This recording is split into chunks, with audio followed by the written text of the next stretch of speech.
3, 2, 1. Roll the footage.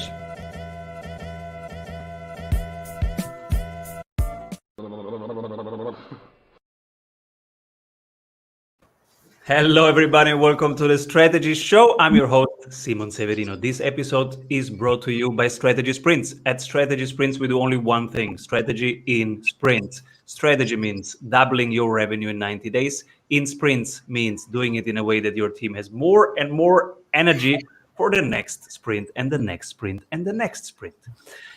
Today, we have LinkedIn expert, best-selling author. He offers LinkedIn strategies for business leaders to grow their business. Welcome, everybody, Adam Houlahan. Hey, Simon, thank you for that. Very nice. And it's an honor and a pleasure to be with you guys today.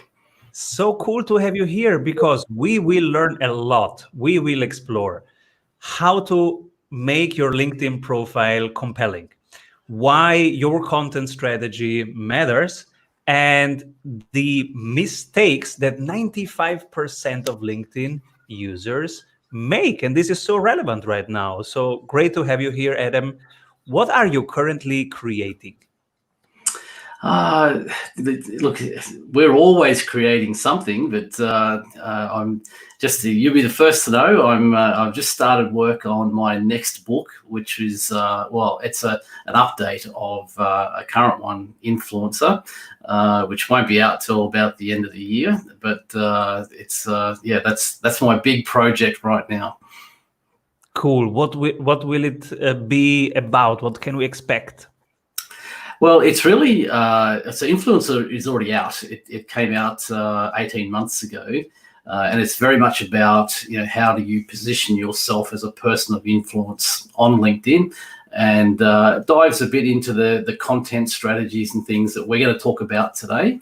But of course, it's a moving target, so things change on all social media really, but LinkedIn is no different. So what I'm going to share with you guys today around that part, at least, is really the cutting edge of what's working right now.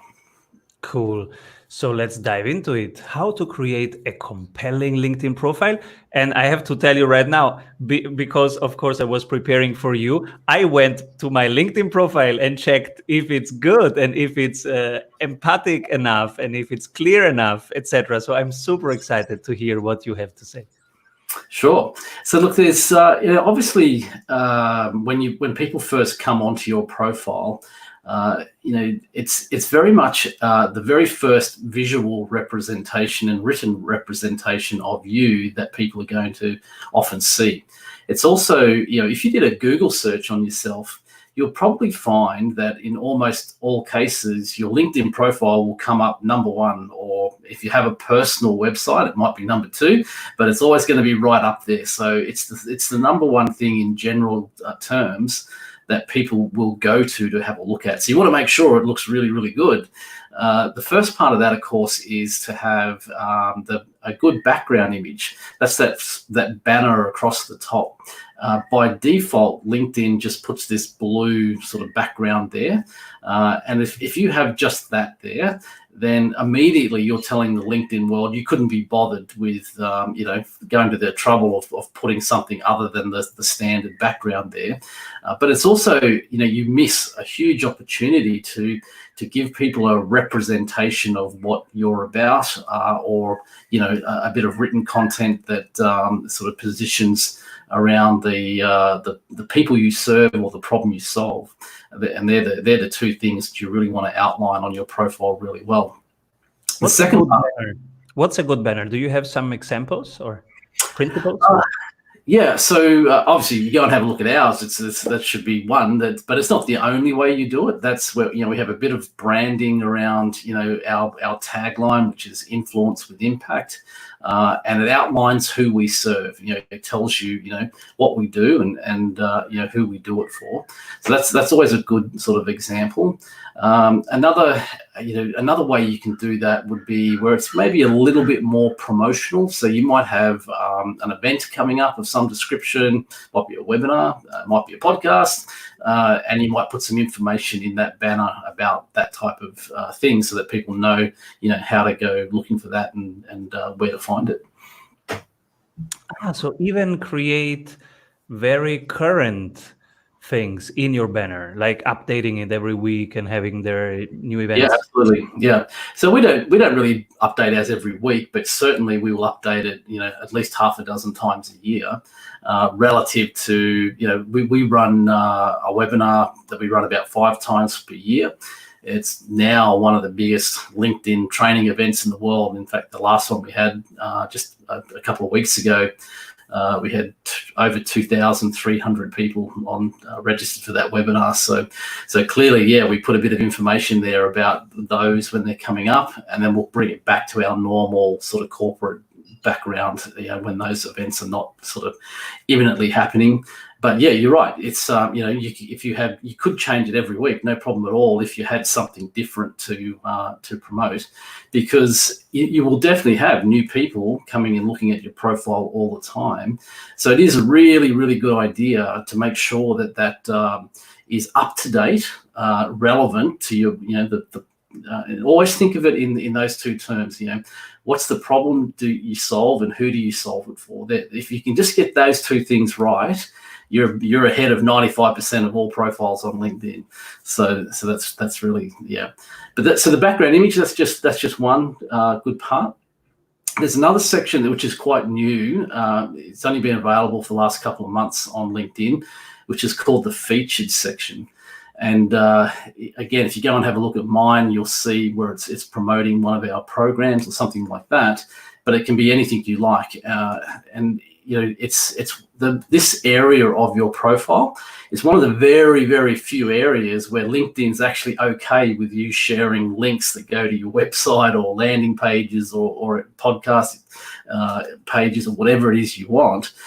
Most places through LinkedIn, especially in your content, which we're going to talk about soon, they do not like you sharing links. So use this feature, use that featured image, and use it to link to something of, you could just go to your to your homepage on your website, but I'd highly recommend you go more clearly to a product or service that you provide, which is probably somewhere on your website or on a landing page or something like that.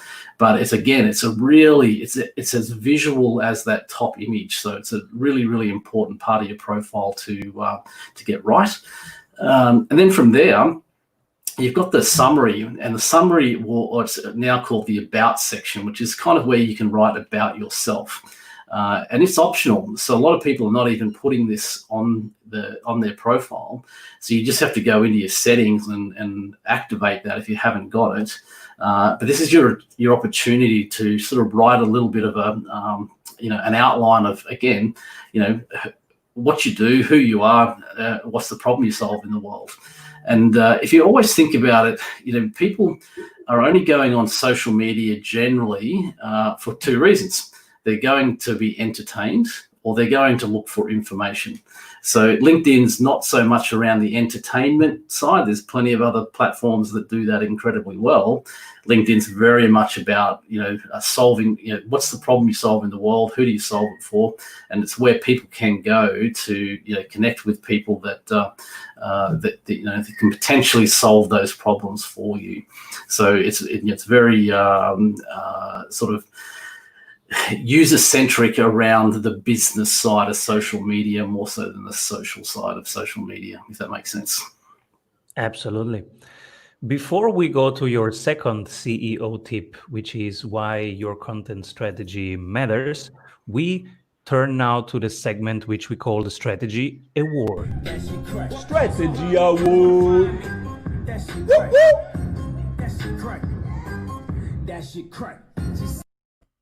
If you could pick only one company out there who's doing things very differently, but in your perspective, the right way, who would that be? Gee, that's a good question. I'd probably say they're based in Brisbane, but they work with people all over Australia and moving into the US. A company called Abundance Global. Now they provide sort of assistance with helping you grow your business, or especially in these crazy times we've been finding ourselves in. I know that they've actually and I'm certainly work with those guys. So they're definitely I'd be giving them that award for sure. Beautiful. And why? What are they doing differently and right?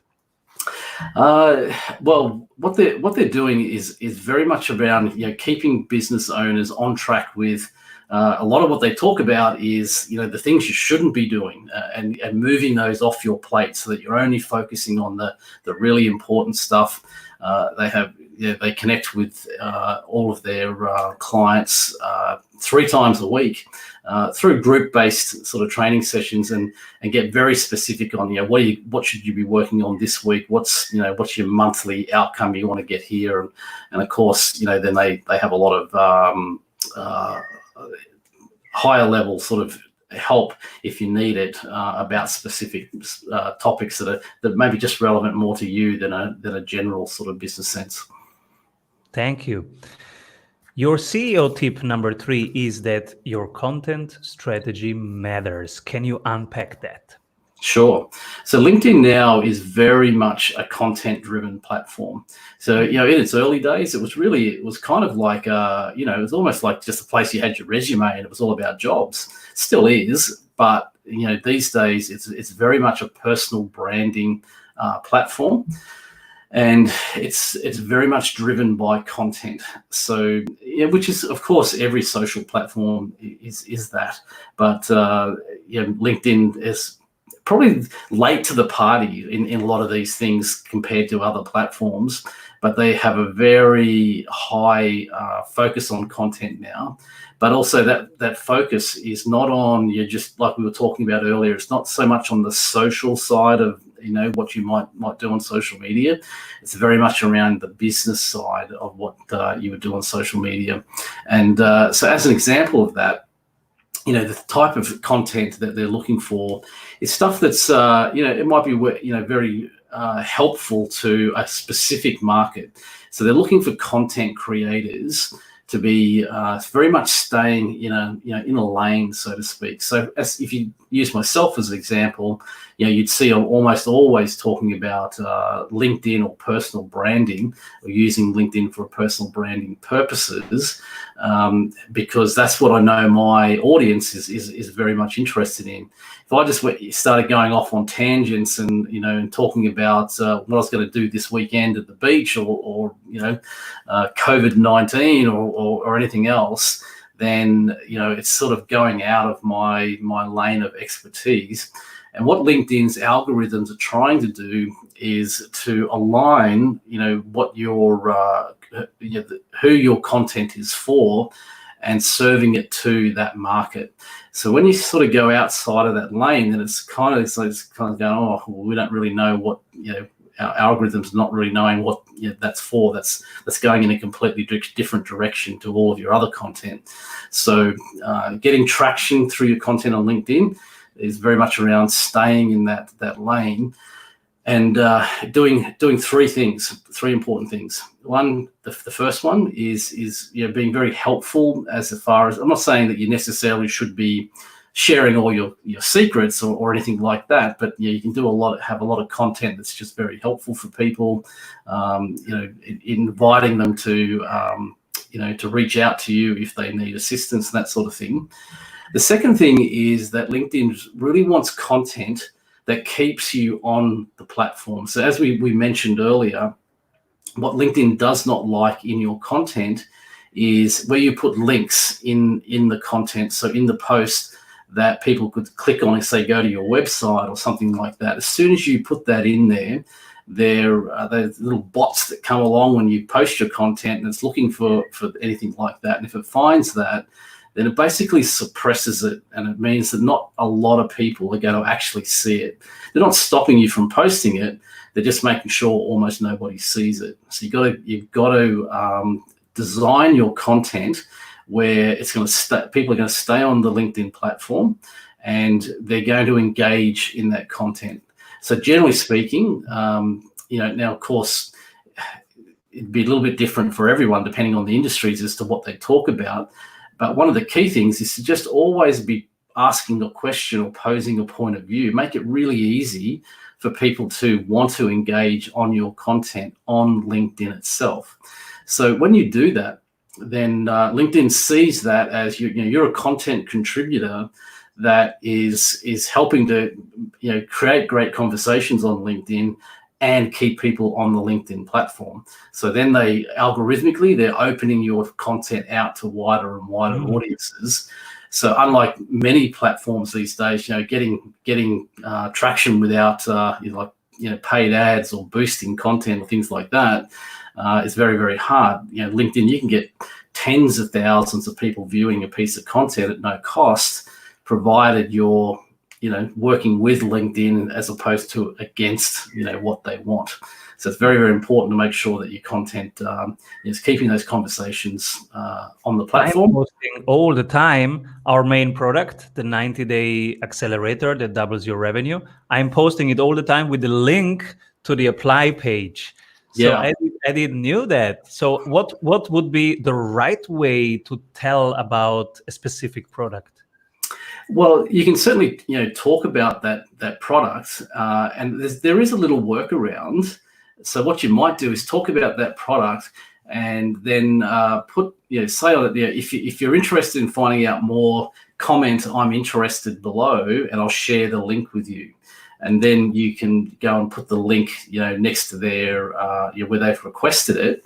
And of course, that's sort of not in the main body of the content. It's in the comment section, which, well, as I said, all I'm sharing with you is what's working right now. So right now, they don't penalize you for putting those links in the comments section, but they will if you put it up in the main part of the post.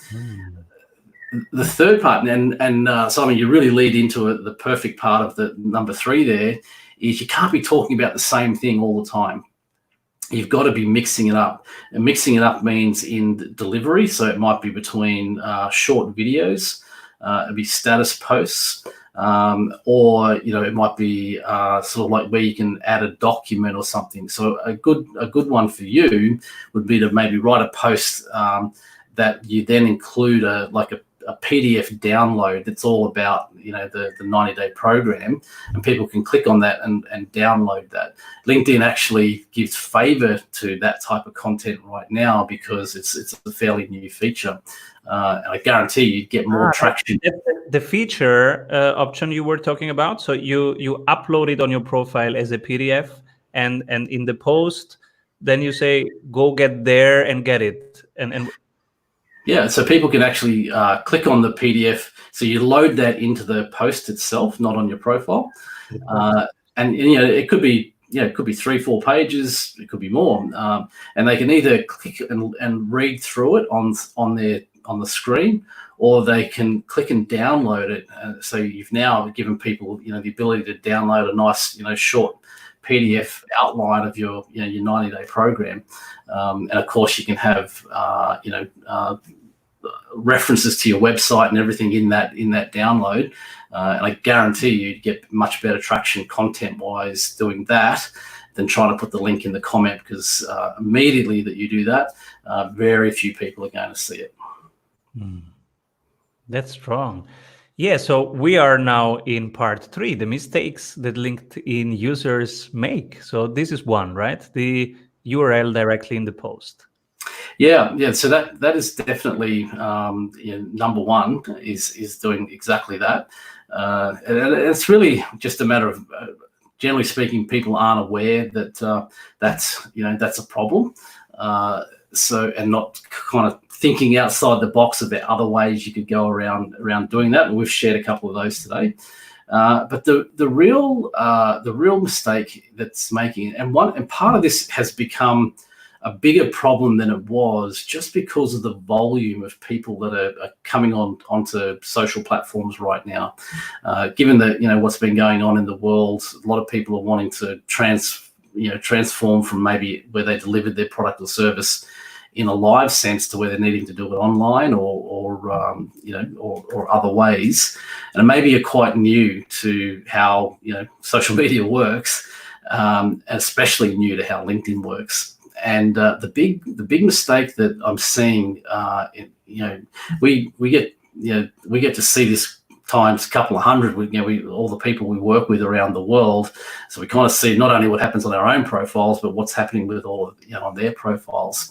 And this big mistake is that people are connecting, and then trying to pitch what their product or service is about in private messages, but not only pitching you that product or service, but doing it in a way where they're writing it like an email. So it's really long form, trying to outline all the features and benefits of unless I hope you're not doing this, but let's just use your 90-day program as an example. It might be where you connected with me and then you wanted to send me some information about that, and you were to write it like an email, and you're outlining all the value of the program, all the features, all the benefits, everything about it.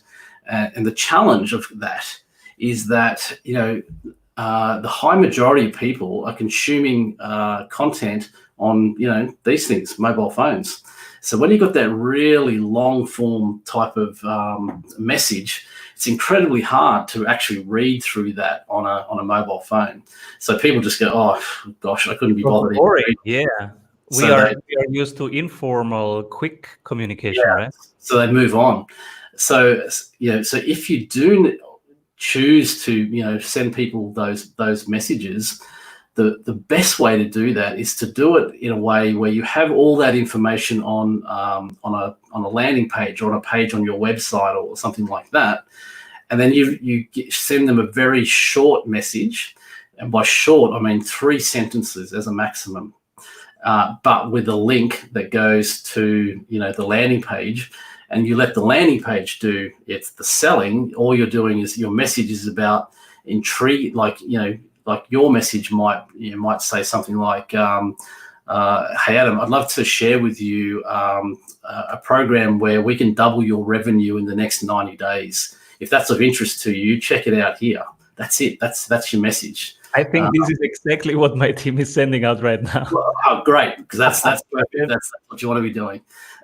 And then, of course, I read that. I can read it very quickly. I go, oh, wow, double my revenue in the next 90 days. Well, yeah, I'll check that out. And I'll click on the link and let the landing page do its job. As I said, the opposite is where, hey, and I've got this program and it does this and this and this, and you're going to go through that and that and that, and all of it's a 5-minute read. I don't read it, so I never get to the landing page at the bottom. So that is the number one biggest mistake that I see. As I said, 95% of people on LinkedIn make. Great to hear you're in the top 5%. You're not doing that. We measure them. We have a LinkedIn outreach system that our team has 5 messages that they send out every day, and we track them both manually and in a system where we want every 7 days we measure the reaction, so we know which kind of message gets to which target group. So that's how we get our information. What do our people need and want?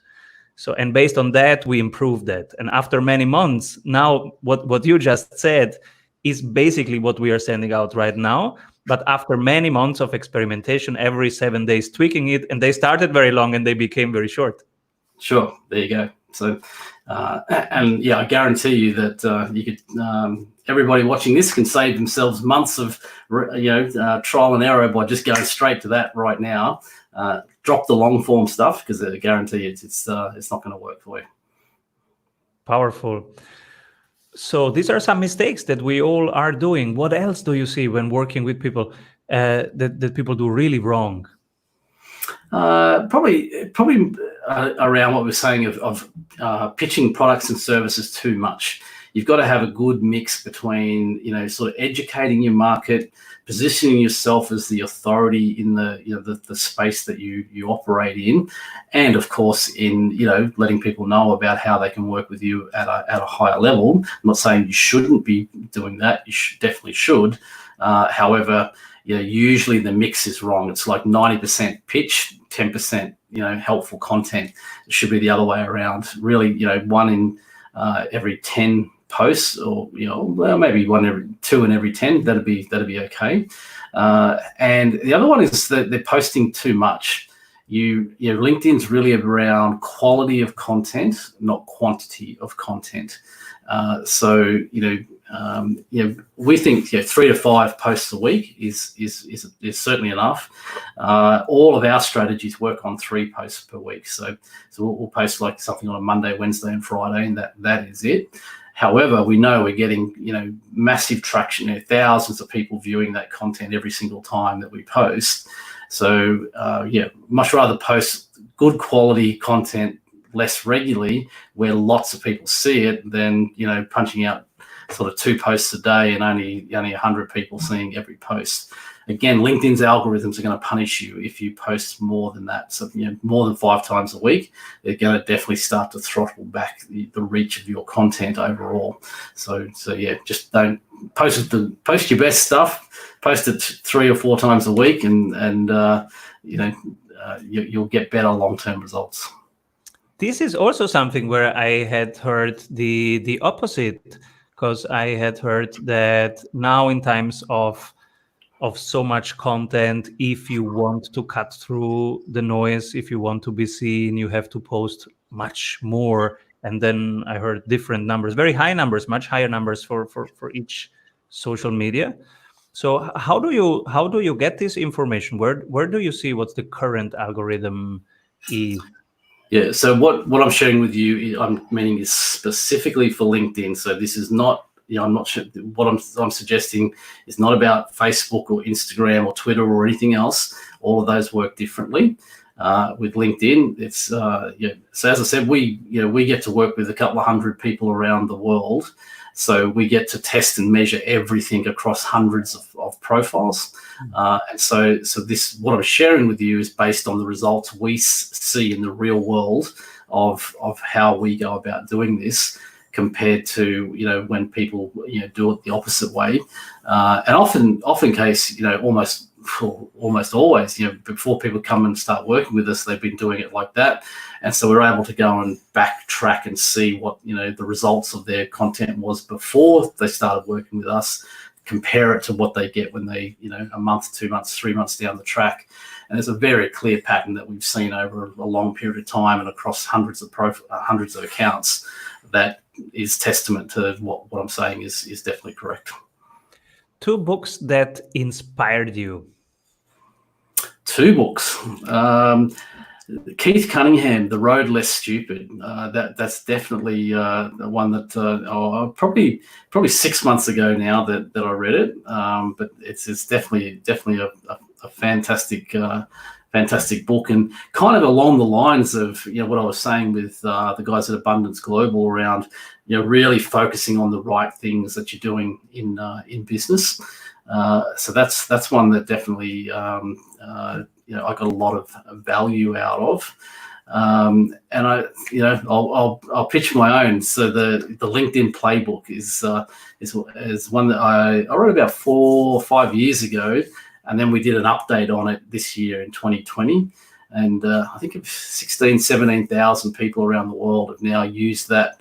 And what we were talking about earlier around, really making sure you optimize your profile correctly. It really helps you do that. So that one, I get messages every day from people all around the world that have read the book and tell me they've got incredible value out of it and made a real big difference to what they're doing on LinkedIn. So yeah, they're my 2. Who should work with you? Who is your ideal client? Yeah, so we really work with predominantly with people who are the owner of their business. We mostly work with companies that provide products or services to other businesses, so the B2B market. And generally that they've been doing what they do for a while. So we don't work a great deal with sort of like startup companies, or where it's a brand new product or service that you might be launching that's never been tested in the marketplace.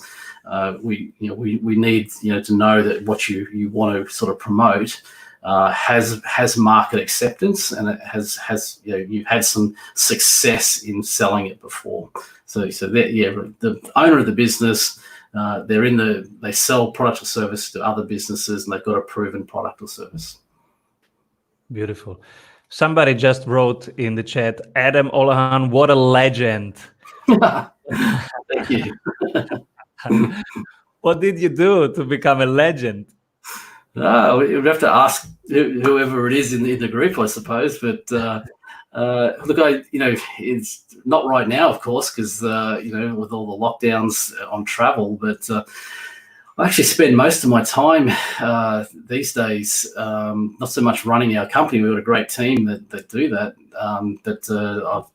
About a week out of every month of the year, I'm overseas speaking at events about LinkedIn and about how you use LinkedIn for business purposes, generally at conferences and things. I suppose I kind of get seen a lot. And as I said, we run a webinar 5 times a year, and we probably reach out to 10 or 12,000 people on those web events each year. So I guess you get seen a lot in the LinkedIn world, I suppose.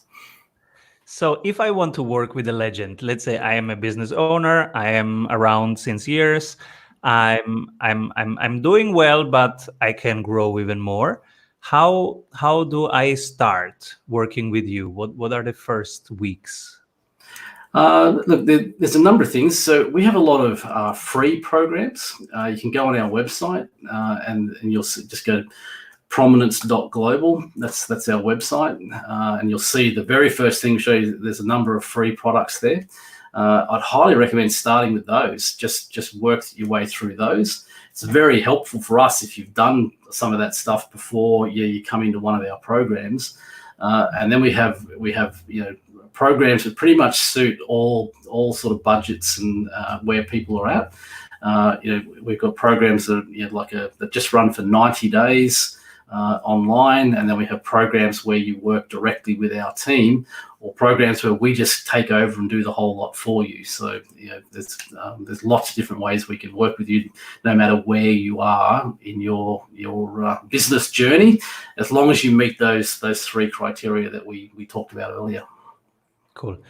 Who should be my next guest on the show? No, gosh, that's a good one.